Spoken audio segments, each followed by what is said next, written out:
Hi, my name is Sindre, but if you find that hard, you can call me Max. And I'm here to talk about the project Kraken.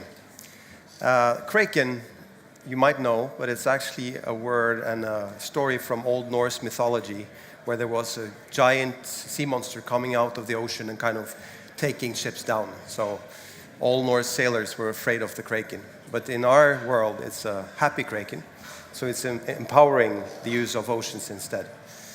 I'm a part of the entrepreneurship crew. It's the worst pun ever, entrepreneurship. It's intended. If you want to hook up with us later, please just write me a mail. So let's start with the reason we're doing this, because I like to say that there's two kinds of people in the world. It's those of us who love the ocean. I live by it, I sail on it, I swim in it, I do everything there. And those who haven't fallen in love with it yet. It will just happen eventually. But it's important to be concerned about the ocean. One is because it's covering 71% of the Earth, but it's also the element that impacts us all. The life cycle of the planet, of Earth, and in our bodies as well. Whatever we put in the ocean will sometime eventually end up in our bodies. And it's at risk, but it's also huge potential. We actually use more resources to explore outer space than the deep sea. We know so little yet.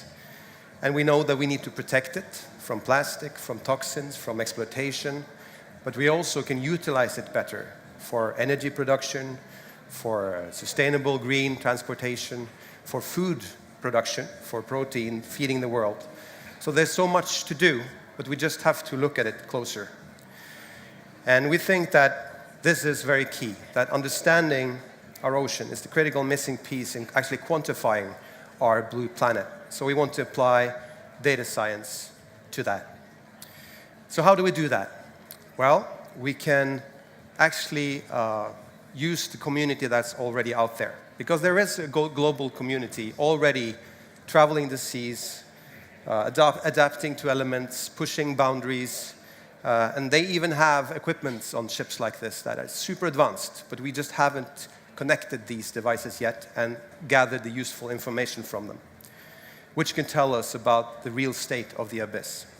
So we want to activate this community and organize around a bigger mission than just crossing another ocean, to do something bigger than that. And this was actually Johan Brand's original idea. He's the founder of Kahoot. Some of you may know it's a learning platform, reaches 70 million young people a month. 80% of all K-12 students in the US use Kahoot. So he thought, can I take the learning from building a global platform for learning to the ocean space?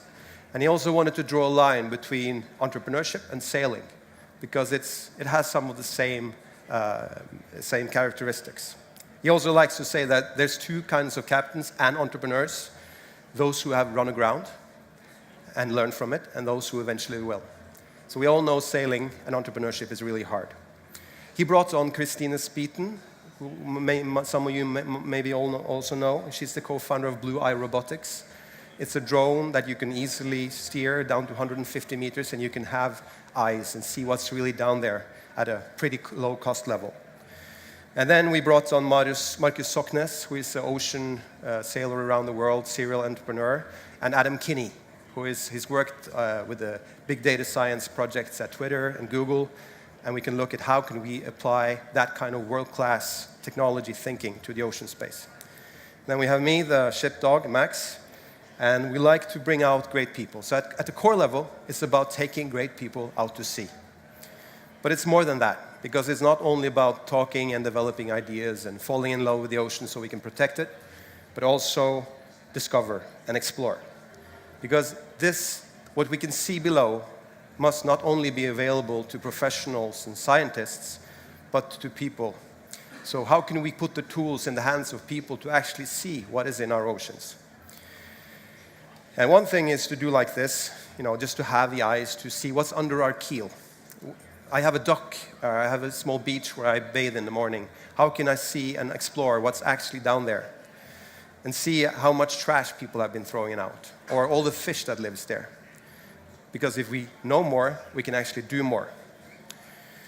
And then we can start taking advanced technology like trilobite, just an example from Norway, developing technology to detect microplast. And we can start putting that technology onto our ships. So we don't only can test things, we can actually clean the ocean as well. And we also work with technology. One of the startups that presented at Demo Day yesterday, Oizom, they're working with sensor technology built for cities. Yeah, thank you. How can we reapply that technology to this space? How can we take technology that's already out there and make it useful here?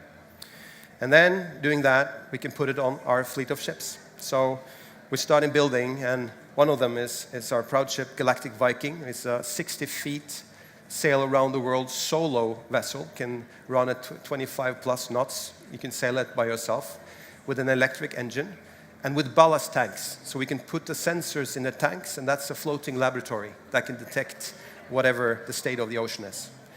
And yesterday, we launched another part of our fleet, which is the tall ship, actually lying right over there. So we walk out and see a proud tall ship called Christian Radich, 3 masts. It's a part of our fleet. And they're taking on young people from Norway who's kind of falling out of the school system. How can we give them tools to explore the ocean and maybe innovate in finding new solutions for that? And then we also work on big exploration ships and stuff like that, but we have to come back to that. But everything doesn't have to be big. We also have an e-dinghy, so it's an electrified dinghy with a small sensor kit on the back of it. So if you have a kayak, or you have a surfboard, or you just have something to step into the water with, put some sensors there and we can start aggregating. Because if we can start picking up all these signals, and these are just a few, we can start extracting useful, meaningful information to protect and utilize.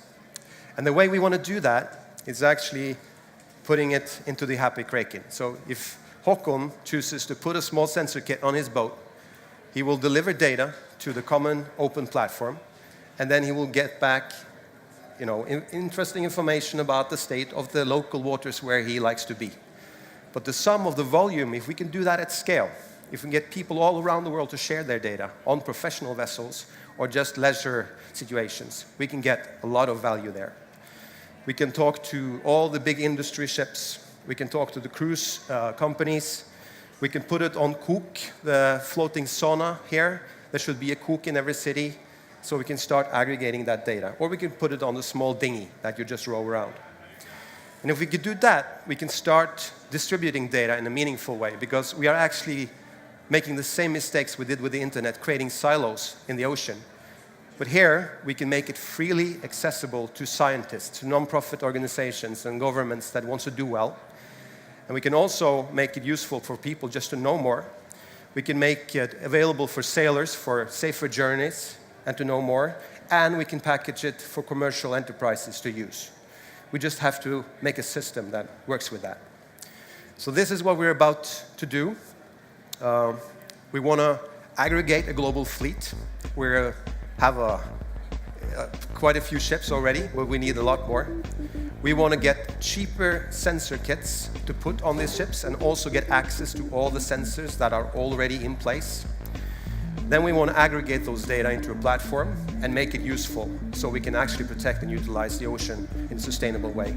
And then we can innovate and create new value for the future. Thank you very much.